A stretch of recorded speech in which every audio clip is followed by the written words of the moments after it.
Let's go! Let's go! Charles Leclerc wins the opening Grand Prix of 2022.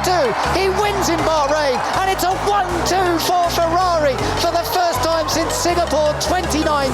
Let's go! Come on! That's exactly how we should start a season. Come on! 1-2, baby! 1-2! Yeah! Bravi tutti. Bravi. Forza Ferrari. Ferrari jubilation, they are back. Ragazzi, grazie davvero. Siete dei grandi, siete veramente dei grandi. Mamma mia.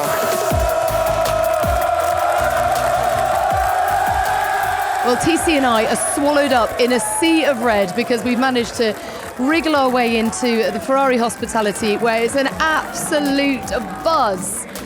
1-2, Mattia Binotto. Can you barely believe it? It's incredible, very happy. I think we're not hoping or expecting it, but finally it's a great result for the team. And I think that really the team has worked very hard to get there. And it's more than 2 years now. It has been a very difficult situation. We remain united, and I think we try to improve ourselves in all the areas. And today what you had is a great race. I think we have been good in all the aspects. Now the car was great, the drivers were fantastic, the strategy, the pit stops, the setups, or whatever you may imagine. Now, Mattia, how much of a relief is it? You were quick in testing, and we all thought you were capable of this result, but to actually deliver it. It's certainly a relief, but more than that, I think it's happiness, because at the end it's great to be back. It's great, I think, to fight for the best. Our competitors very, very strong, we know, but at least today we got the edge, and somehow 1-2 is quite incredible to start the season like that. Now we know it will be difficult for the rest of the season, but for a while at least, let's just think at today and try to enjoy. TC, I don't know about you, but I think Mattia has got the hardest job in world sport. You know, forget the football managers under pressure. It's you, Mattia. This has to go some way to alleviating some of that pressure. You put a mark in the sand now. I think the pressure is there, but we are all focused on trying to do our best, and I don't believe that my job is more important than the one of our mechanics. So we are all there, as a team, to all give try to achieve what we are achieving, and somehow I'm pleased certainly for the team here and the team back in Maranello, because as I said before, it was a difficult period, but we stay united, and those guys are great. So what happens now back in Maranello? The church bells ring, is that right? Is that that certainly is the first. Still happen? That still happen, and then we are putting a flag, a Ferrari flag at the entrance of our factory for the win, because each single win we got a flag. Mattia, fantastic result, wonderful. Only 7 days till we go again, but well done. Thank you. Wow. Well, great to hear from Mattia. Now, the joy of being in the Ferrari hospitality suite, I think we can call it, here at the Bahrain International Circuit, is that it's one guest after another. And looking at us now, Nicholas Todt, manager of Charles Leclerc. Amazing day. I mean, it's a great joy because we have had, as you know, some difficult seasons in the last few years. So, I mean, of course, we knew there was a new challenge with the new regulations, and we were very hopeful that we would be able to be more competitive. And that's why also Ferrari has put a lot of resources already for middle of last year into the new car. And it seems to be working very well. So, I mean, we couldn't hope for a better start, but it's a very, very long championship. So we have to keep working hard, have the feet on the ground, and hope to be consistent. It feels like redemption for 2019 here in Bahrain, because that was just painful to even think about now. It's a distant memory. He seems like a different driver, very controlled race today, very smooth, some tenacious moves with Verstappen, but it did always feel under control. Does he seem different to you as a person and a driver? I mean, of course, he's more mature, like Max is. You know, they are racing in Formula One, so for now it's a fifth year for Charles. And of course, experience matters a lot. You know, especially when you fight drivers such as Lewis or Max or Carlos, it's very important to have experience. So I think that it has been very helpful today, and I think that he didn't give up at some crucial points, phases during the race when he got overtaken by Max, and he was able to take back his position straight away. And I think it was a turning point for the win. Max Verstappen, he's got DRS, he's got a great run, and here comes Max Verstappen to take the lead in Bahrain. Leclerc now in second position, but he's still on the attack now. He has DRS, he'll go on the attack, down into turn 4, he'll go for the outside. Oh wow, fantastic move. If he doesn't go 2-1 on exit, that Max was right behind, I was always trying to make sure that I will brake earlier into turn 1 to get the DRS and to get him back. And that worked 3 times in a row, so I was very happy. And then as soon as I had a bit of margin and that I recovered with my energy system, or I don't know how you call it, whatever, then I had a bit more margin, and then I could manage my race. To have a race win, and especially a 1-2 with the team, feels absolutely incredible. Nicholas, what is it like? Because obviously your dad had an enormous amount of success with this team. What is it like to be inside the Ferrari camp? It's a very tight family, Ferrari. Is that right? Is that fair to say? Yeah, I mean, it's a very tight family. There is when you're in Formula One, you have huge pressure. But I think that when you are at Ferrari, especially after not having won for so many years, there is more pressure. You know, the tifosi are all over the world, not only in Italy. You have the press, which has a huge pressure on Ferrari. You know, I think that in the other teams, I think that when Mercedes fails or doesn't do so well, or same for Red Bull, I don't think that you have the British press, which is as tough on them than the Italian press on Ferrari. So of course that you have a lot of pressure, and I think it's tough. But also when you win, I think the joy is 10 times. You appreciate it even more, you know. It's a good tune as well, the Italian national anthem. Great atmosphere. I agree with you. I'm not Italian, but I agree that it's a great tune. Now, I didn't know that your boy was such a comedian. He came on the radio in the closing laps and said to the team, lads, I've got a problem with the engine. I can hear something. There's something strange with the engine. Copy. Not joking. Understood. Yes, I was a bit scared as well. I mean, we laughed quite quickly because, I mean, the engineers on the data knew that it was not true. But when you don't have the data in front of you, of course, we had a little scare for a few seconds. And after what we had, and also, I mean, one lap before you had Max having an issue. So, I mean, it could have been completely possible. You know, as long as you don't cross the finish line, everything can happen in this sport. What a little rascal. He actually said to me in the pen, I think it might have been a bit cruel on the... Because for a moment, as you say, they believed it. Now, final word, Nicholas, I know you've got to go. What's your dad doing now? How is Dad? Well, I spoke to him, FIA president Jean Todt? I spoke to him a few minutes ago. Of course, I mean, he was happy for Charles to win because, I mean, he knows him better than some other drivers because of me. He's at home right now, and I don't really know what his next chapter will be, but, you know, he's full of energy, and those kind of people, they need to do something. So not a job, I need to have an occupation. So, of course, his role for the UN is time-consuming, but I think that he can do more, which is what I hope for him. Okay. Well, Nicholas, thank you very much for your time. My pleasure. Great job by Charles Leclerc today. And breathe. A relative calm here in the paddock, just to take stock of that race, which, by the way, seemed relatively straightforward until the safety car. And then, you know what?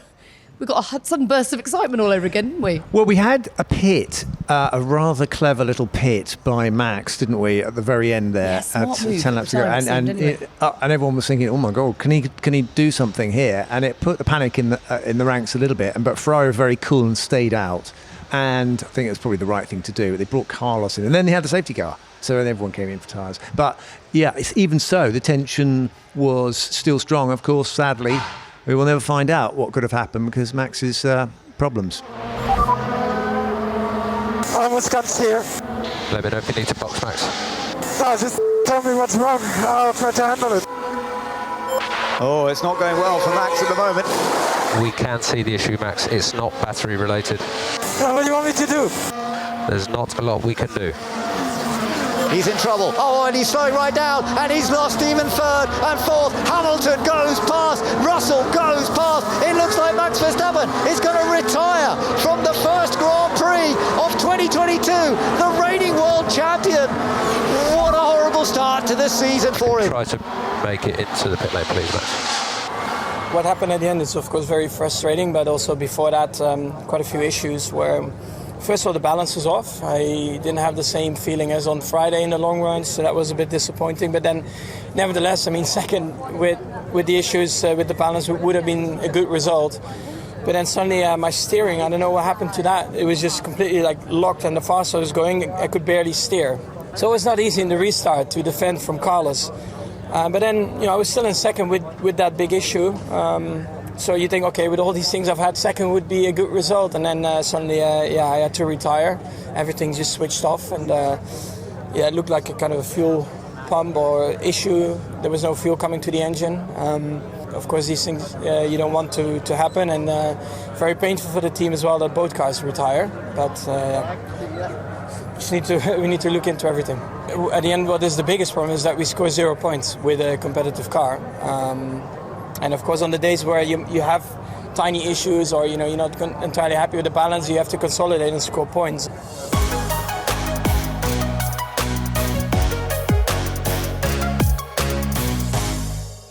First race of the new era, the new formula. Do we think it was a success?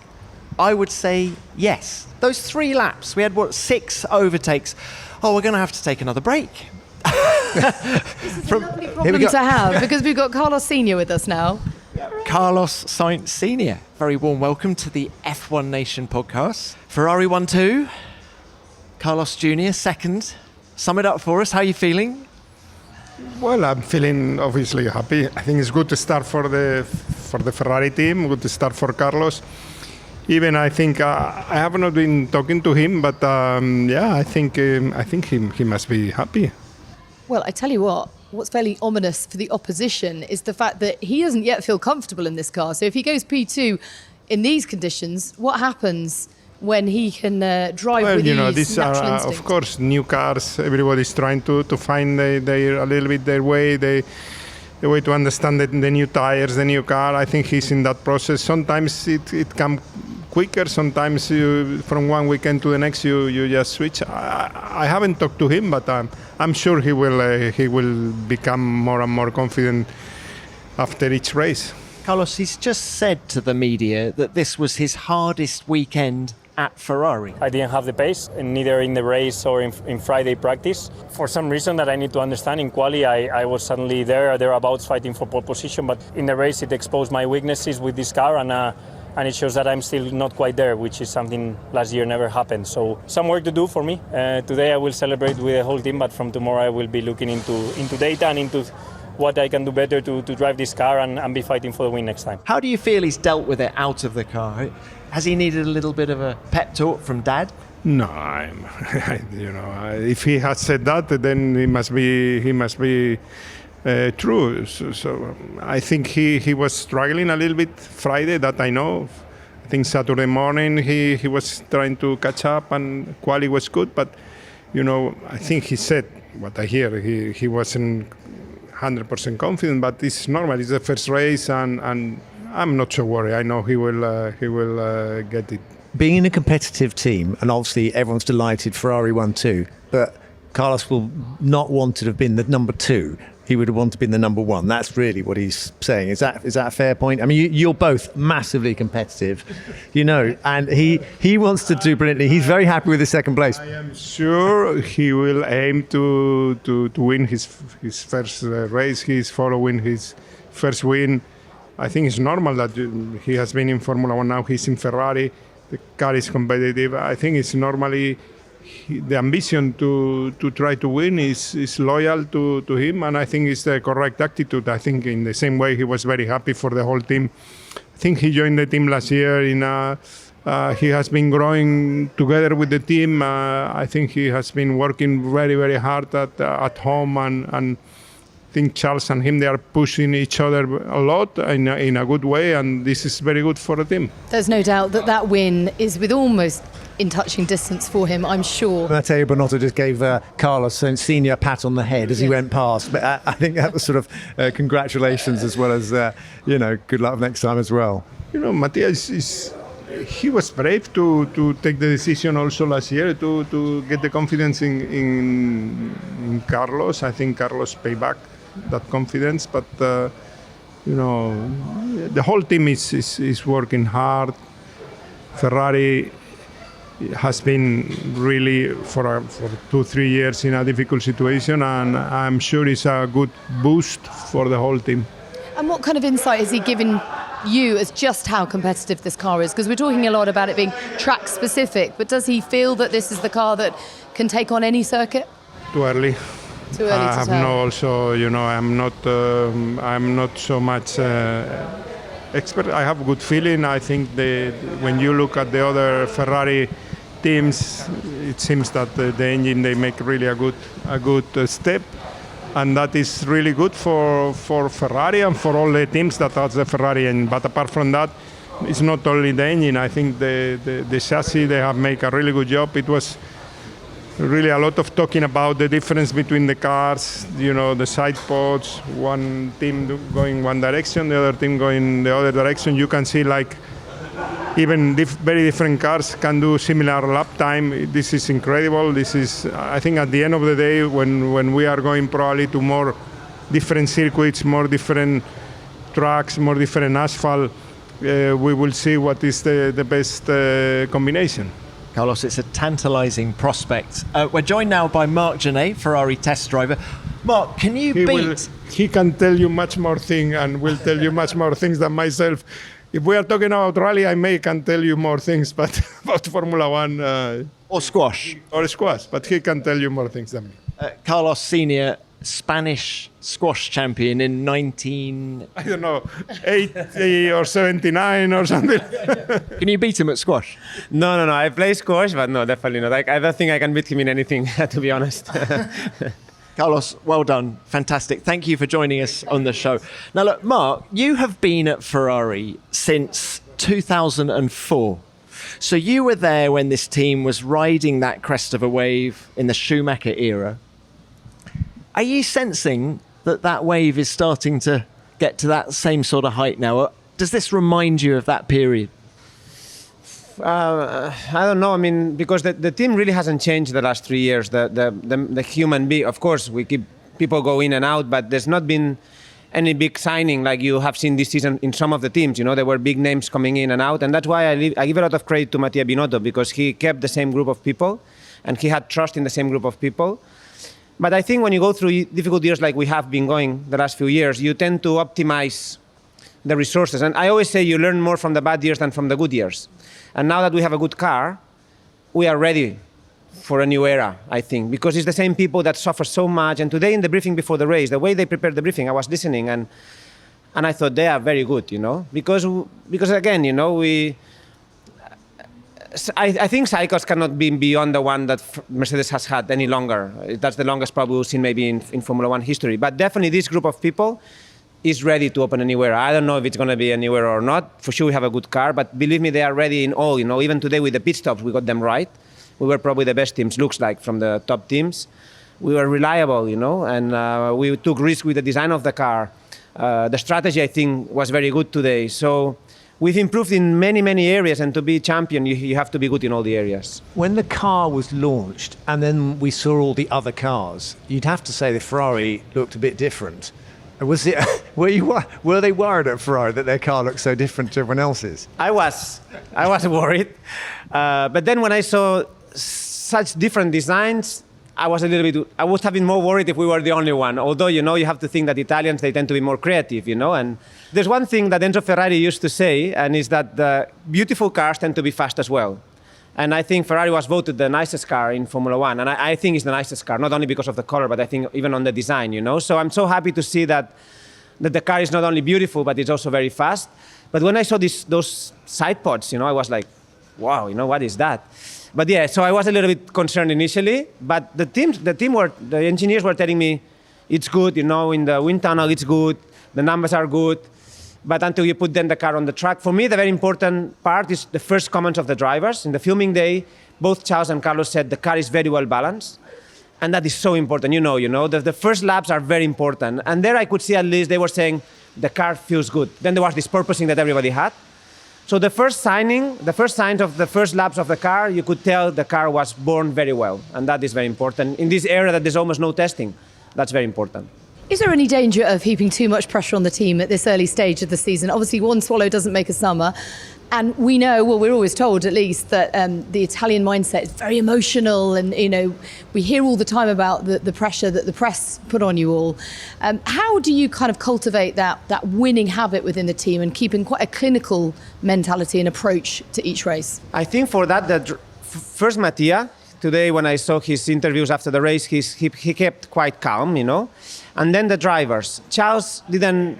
I was expecting Charles to be more over the moon after qualifying, after the pole and the race, and he seems so much more mature or aware that this is a long championship, you know.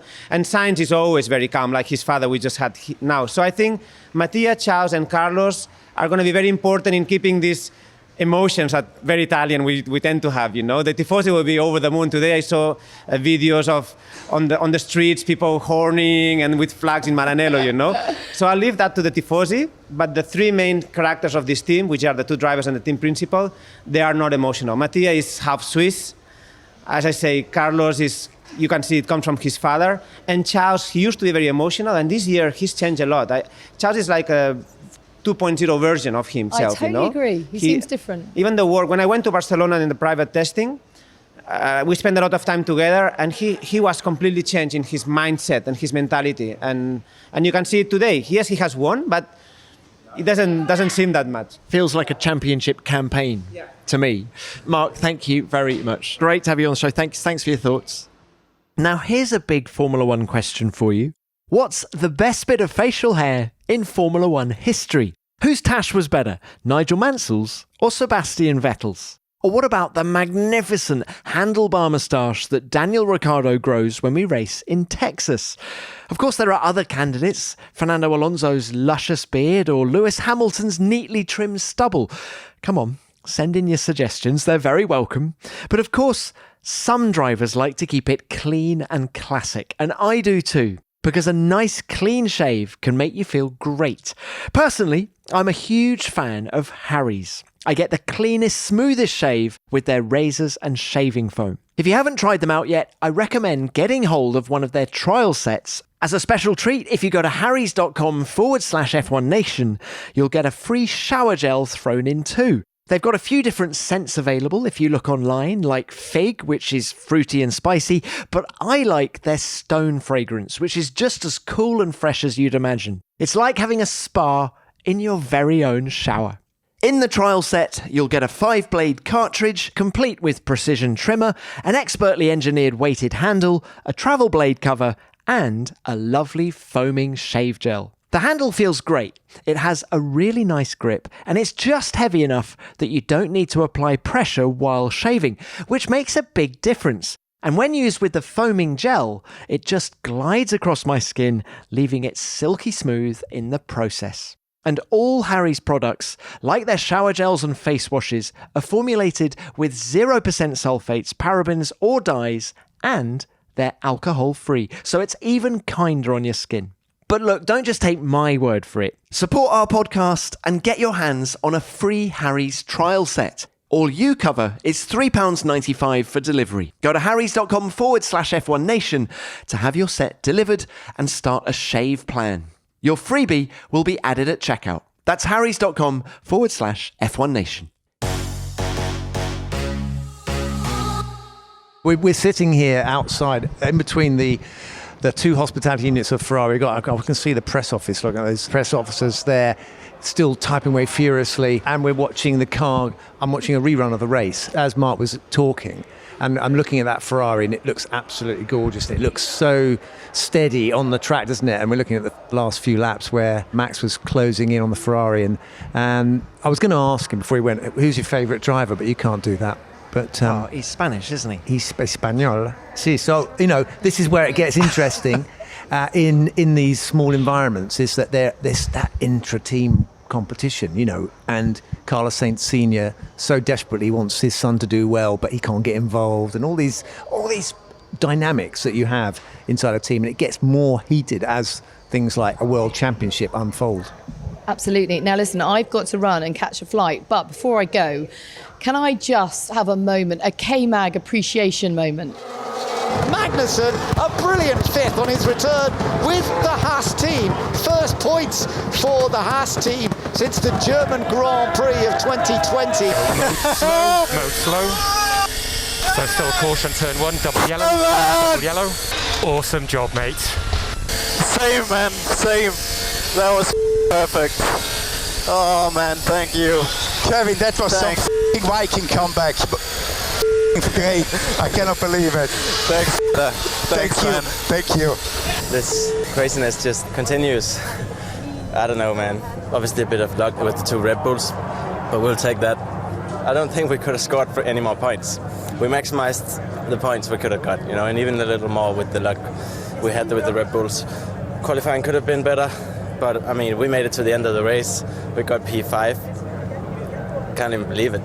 This weekend has been the most incredible dream come true for him. Not only does he come back to the sport, to qualify 7th, finish in 5th, have his gorgeous wife and baby here to witness it all. He got very emotional in the pen with me, and it's just wonderful to see. I want to soak it all up. Obviously, it's Ferrari's day, but Kevin Magnussen for me was a massive standout performance. Was he your driver of the day? Do you know what? I think he probably, as a Charles, obviously it's difficult to look beyond Charles, but if you had to, yeah. I mean, it's just brilliant. It's just brilliant from beginning to end, and it tells you, Damon, that never give up on your dream, because you never know what's around the corner. You don't, and of course, Nico Hülkenberg was drafted back in. Unfortunately, didn't have such a competitive package to deal with. But these guys who get a second bite, or even a third bite, the cherry, they are so hungry. They know what it's worth, and they hated that feeling of losing out. And I think they're better drivers, much more determined drivers when they come back. I think that some drivers who've had it too easy, if you like, getting into That's F1 and hang around. They don't really appreciate what they've got and how much this means. Although I'll counter that by saying that Zhou Guanyu was ecstatic. I mean, this was an immensely proud moment for him and his country, and to finish in the points on his debut was huge. At one stage it didn't look like it was on the cards. Yeah, and there was a large portion of the race where he was lapping as quickly as Valtteri Bottas. When Bottas was stuck behind Tsunoda, he was very much able to hang with his teammate. You really are going on. I want to hang with my teammates too, but I can't. I'm so sorry, but I've got to jump on a flight back to the UK, only to fly back out to Saudi on Wednesday morning. But I'll see you there. I can't wait. I mean, it's great that we're going racing in 7 days' time, isn't it? Brilliant. It's brilliant. They come thick and fast this year. Thanks, Natalie, and have a safe trip Fly home. safe. Yeah, Fly safe. See you in a few days. I tell you what, Damon, why don't everyone at Ferrari has gone in to debrief about the race? Why don't we decamp to Mercedes? Because I think that's a strong talking point for this race. So I'm going to press pause, and we're going to suddenly reappear about 50 metres further down the paddock. We are now down at Mercedes, sat outside the engineering office. Damon, Lewis Hamilton third, George Russell fourth on his debut for the team. That has to be about as good a result as they could possibly hope for. Absolutely. I mean, I was thinking this is going to be awful. I mean, they were closer at the end, obviously, because they had a safety car, but they were looking like they were forlorn there and completely cut adrift from the race itself between the Ferraris and the Red Bulls, until, of course, they were gifted 2 extra places up the order at the end. A good effort by Lewis for sticking in there and giving it his best and being in the right place at the right time to get a podium. Do you know what? There was an amusing moment in the press conference, or before the press conference after the race. Lewis came in and said that it was tough. The bouncing was physically tough, and so they all started touching their toes to see, just to loosen up, and who could touch their toes easiest. Lewis Hamilton, Charles Leclerc and Carlos Sainz were just stood there before the camera started rolling. I have to say, Lewis is very supple. Is he? For a 37, 8, whatever he is, year old. I can't touch my toes. You can't touch your toes? No. That's disgraceful. Yeah. You need to be flexible, everybody listening to this. You need to do yoga, stretching as regularly as possible. And it is important for circulation. But, what was they trying to prove? Were they trying to prove that the cars, they were beaten up and they were kind of, the ride in these cars is damaging them, or what? No, I think the point was who can touch their toes easiest. But I also, thought it's about who was going to be quickest. No, but the conversation started when they were talking about how bad the bouncing was and how physical this race was as a result of the bouncing. Damon, what about the performance of George Russell? To be a second off Lewis in qualifying. If you look at Q1 and Q2, he was a little bit off. And then it all went horribly wrong at the end when Lewis actually found it an extra second. And also quite a few other guys found a chunk of time in Q3, didn't they? And I think that was there some problem with his tyres not being properly heated, or they gave him some information that was wrong. That was the story I got. So he went out to do a time, and I think he locked up because he wasn't quite where he thought he was going to be with the tyre temperatures. These tyres are different this year. They're massive things. They have smaller sidewalls, they're bigger wheels, and they've lowered the temperature in the blankets. So when they go out of the garage, they are not as sticky, obviously, as hot and ready to go as they used to be. So bringing the tyres in is a bit of an art form and a dark art that they've got to learn or relearn as racing drivers. Joined now by Andrew Shovlin. Now, Mercedes, 3rd and 4th. Happy with that? Must be happy with that. I mean, from a championship point of view, 3rd and 4th is good, because from a car pace point of view, 5th and 6th is what we deserved. And really, there's two ways of looking at it. One is, we've got a lot of work to do with car performance. We need to get on top of that quickly, but that may not happen overnight. And whilst we're not quick enough in terms of the championship situation, we need to not be hemorrhaging points. So for the championship, this was a bit of a let-off. It was good that at least Red Bull haven't scored big points, because they may well be the toughest competition. It's so early to read. From our side, it was a reasonable haul of points, but the big issue is the car's just not quick enough. What are the issues with your car? Can you just explain to us? Because everyone talks about bouncing. We don't really know what that means. Is there a light at the end of the tunnel? When we've just done a debrief with the drivers, and there's a lot of everything. There's bouncing, the balance is poor, there's a lack of low-speed grip, we're struggling on traction, the drivability could be better, the tyre warm-up's not good enough, the car's a bit on the heavy side. There's a lot for us to work on, but by the same measure, there's a lot for us to improve, and that gives us some encouragement, because a year ago when we were here in Bahrain, that list of areas to improve wasn't as big as it is now. I think we'll get some easy gains. I think there's some low-hanging fruit, and what we're hoping is that we can get those in the next race or two. By Jeddah this coming weekend. We're working race by race at the moment. The factory are primed to bring absolutely anything they can in the next few days. We're learning with every day. Every time the car's out on track, there's a lot of work going on the factory, trying to understand the science of what's going on. But we are learning every day, and if we've got something useful to bring to Jeddah, we'll make sure that we can get it there on the car. Shove, quick word on George Russell's debut. Well, it's not his debut, is it? that debut happened a couple of years ago, but first race as a full-time driver for the team. How would you sum up how he's gone this weekend?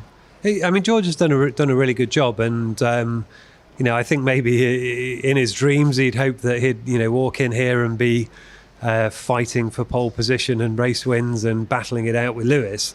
But we all dream of that, and that's not what we've got to deal with. What's been really encouraging is to see how well George and Lewis have worked together, how much they're focused on getting the car sorted and sharing experience, sharing information, allowing that the entire focus of the team to go into sort of pushing us forward in a positive sense. That's really encouraging. Technically, they're picking up on the same issues. They're driving very, very similar setups. And so it's gone really well, but we had high hopes, and George is delivering. But for me, the exciting thing to see is just how well the two of them are working together. And Shov, as an engineer, of course you want to be winning races. That's a given. But is the challenge of turning round the performance of the W13 something that is actually really interesting for an engineer? It is, and I think you can always wish for a car that's miles ahead of the opposition and you can win races without breaking sweat, and we've had that in a number of the years quite recently.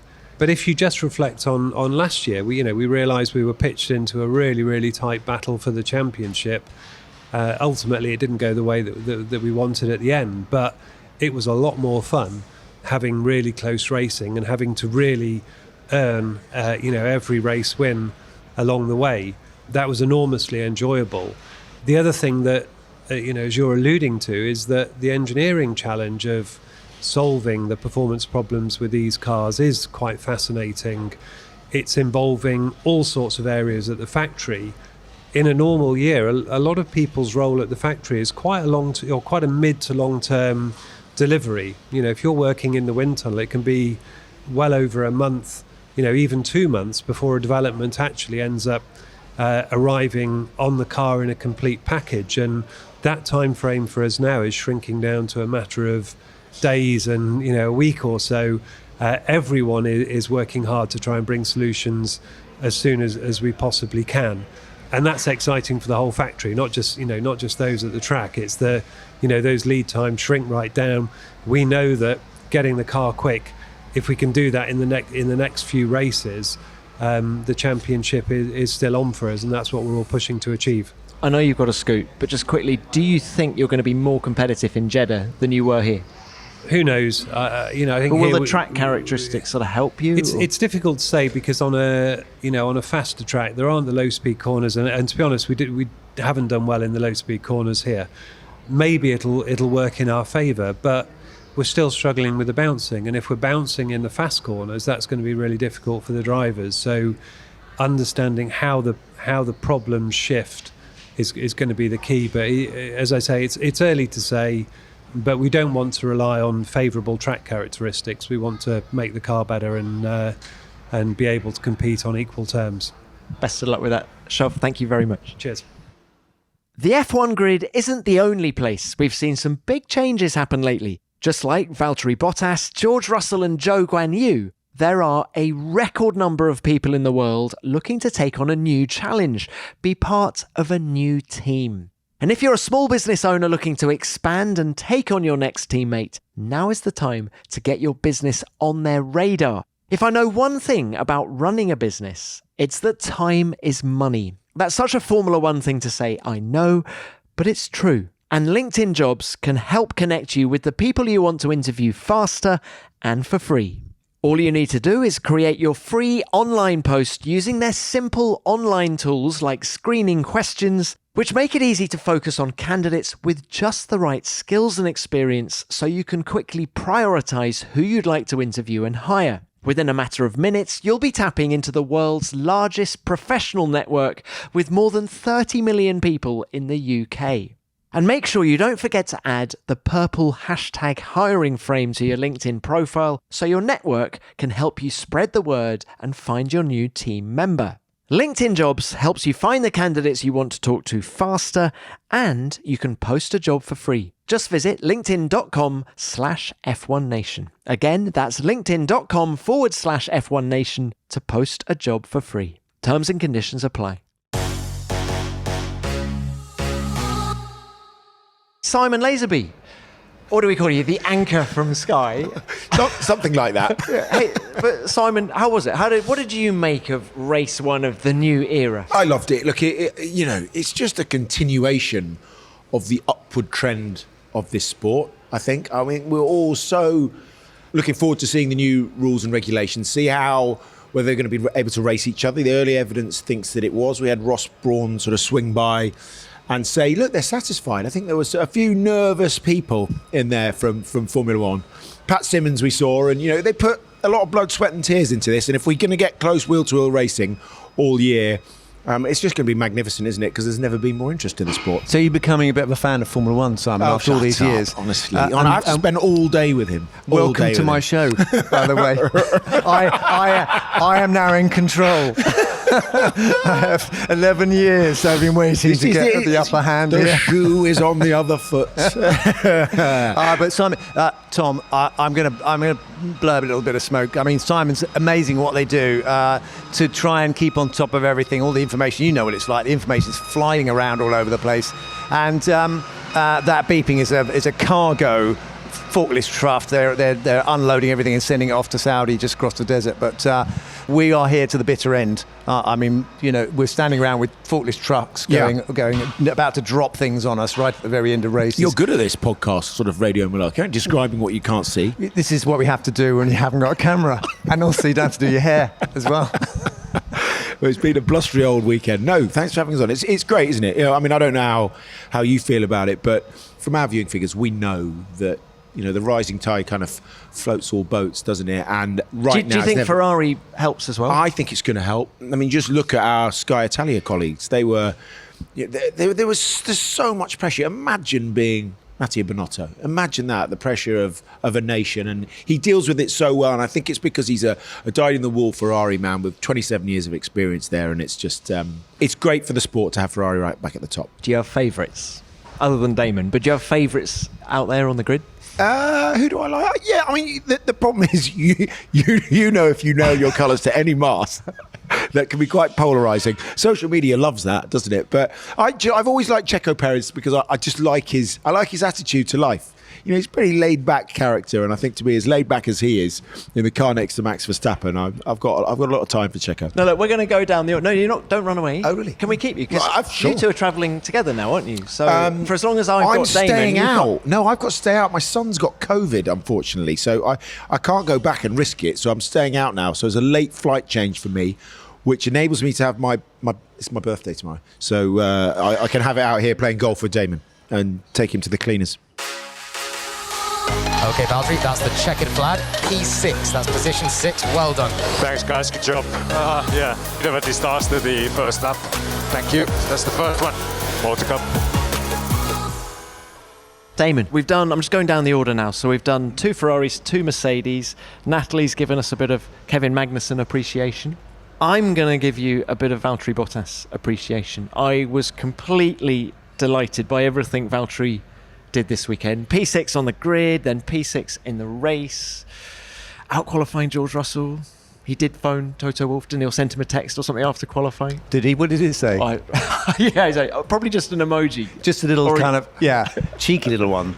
Basically say, you have noticed I'm still here, but I'm in a different car. Well, good for him. I mean, it's horrible if you've had a time at the top in a top team and you feel like, you've been booted down the order, and he's obviously not gone down as far as we thought. Alfa Romeo had not been typically a regular top 10 contender, so they look very strong, and I'm happy for him. And Zhou Guanyu as well has done a brilliant job on his first run. So that car is, that team looking strong, very, very encouraging for them. Fingers crossed that this is the start of great things for them. I love the fact that Valtteri is so determined. He wants to make a success of this stuff. So often you see drivers, don't you, slip down the order, sort of this game of snakes and ladders that is Formula One, and the motivation starts to flag and yeah. Well, we had one driver. He's not on your list because he's actually got COVID. He never even turned up. That is true. Yeah. And their team didn't do very well. So he talked about being demotivated. Fancy getting COVID, sitting in your hotel room, not being able to get out and watching the race on TV, and your team's, near the back. So we're talking about Seb, obviously, and get well soon, Seb, and I hope your team gets well soon as well. Yep, there's a lot of work to do down at Aston Martin. Equally, Alpine had a good weekend. They won the 12 hours of Sebring on Friday. Laurent Rossi then beat everyone he played at squash on race morning in his hotel, I'm told. He's a ninja. He plays squash in his hotel? Yeah. I mean they have squash courts. Oh, yeah. I see. Yeah. Not in his hotel room. Sort of the foyer or something. Yes. He's a ninja squash player. Really, really good. We've had 2 on. We talked about 2 squash players. My dad used to love squash, and it's a fast reflexes. So Carlos Sainz Snr was a squash champion apparently in Spain. Spanish when he was younger. But I mean, I can't play that game. It's mad. I mean, you kind of, it's very bad for your joints as well. Are you a squash player? When you play squash, the next day, your buttocks really hurt. Have you noticed that? It's because you're lunging. You're doing a lot of lunging. So I haven't played squash for a while, but my dad used to play it. There you go. That's an interesting fact. But we just got onto Simon's buttocks there somehow. I don't know how that happened, but sorry about that, people. But bringing it back to Alpine, 7th and 9th, with Esteban Ocon getting a 5-second penalty for touching Mick Schumacher. Mick Schumacher, he sort of nudged him out, didn't he, really? And we've got these new race directors, strict rules now apply. Any touching, it's all very clear that the drivers all said we're absolutely clear about track limits. They seemed swifter this weekend to make a decision and let everyone know what they were doing. I think it's a very solid weekend for Niels Vittich, the race director this weekend. He'll be in Saudi Arabia, of course, next weekend as well, before Eduardo Freitas joins us in Melbourne. All right, so Yuki Tsunoda in 8th, finished in the points on his Grand Prix debut here last year, 8th again today. Very solid from him. Yeah, very good. I mean, what we've learned about him from his appearance on the infamous Netflix series is that he seems reluctant to do any training, for one, and he seems, he seems bizarrely very, very feisty. In contradiction to what he appears to be out of the cockpit. He seems to be he's more interested in food, but point him in the right direction and give him a racing car, and he's quite good. He wasn't taking a leaf out of your book, was he? When you were at the height of your powers? Did you watch what you ate? I did, but I wasn't into fusion, whatever he seemed to be into Japanese and Italian all at the same time or something. Did you have to watch your weight, actually?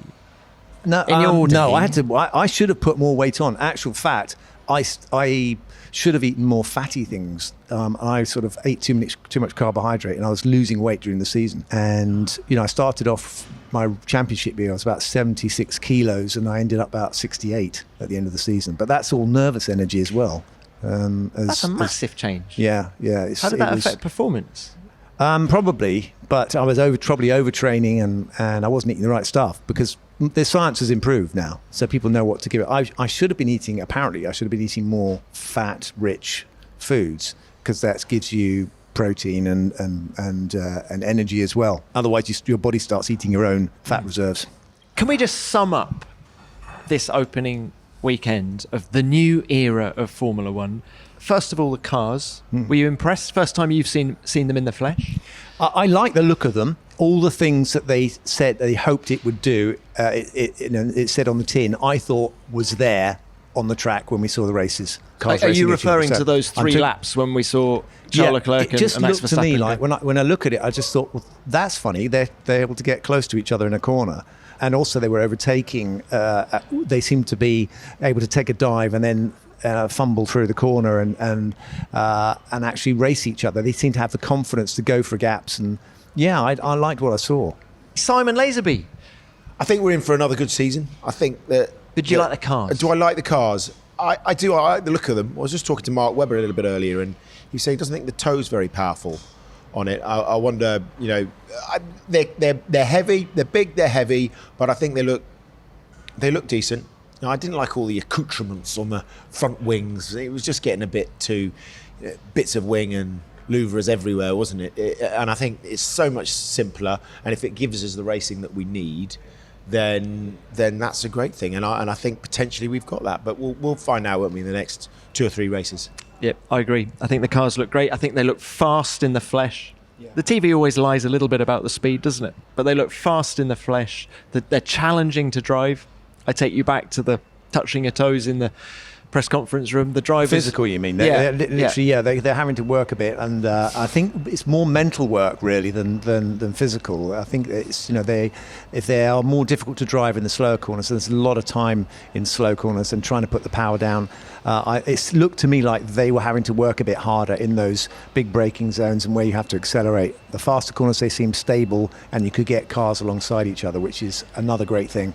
The only thing you would say is that I think there was the hope, wasn't there, that it would close the whole grid up. Not totally convinced it's done that. Well, with a massive regulation change like that, you're going to get a big disparity. Don't forget, there's still the disparity in budgets, even with the cost cap. But we still haven't seen the effect of a season's worth of cars at the back being able to develop or spend more time developing their car than the cars at the front. So if more than any time before in the sport's history, I think we've got the opportunity to see the grid close up as the season progresses rather than the guys at the front spread away. All right, guys. Well, I think that's it for this week's show, isn't it? It's fantastic. Race one it's fantastic to be back. Thanks, Damon. Thanks, Simon. Thanks to Natalie. I hope she's on her plane. Didn't miss it. F1 Nation is produced by Formula One and Audio Boom Studios. Boom.